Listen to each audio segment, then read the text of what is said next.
Hi, I'm Jasmine and welcome back to my channel. See how I went from this face to this face in under 14 minutes. Stay tuned.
Technically, this look was finished in about 10 minutes, but I just want to go back into the front of my brows and fill it in a little bit where my foundation powder might have taken that product away.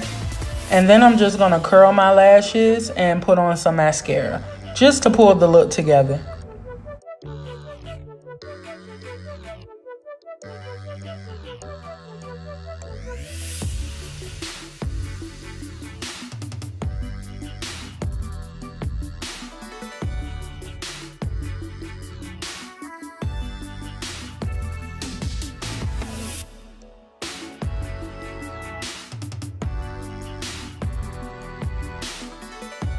This pretty much completes this look. So let me know if you guys prefer voiceovers versus me leaving the steps and the products in the bottom of the screen. And I'll try to take that into consideration as I go forward. But thank you so much for watching this video, and I hope to see you next time. Bye.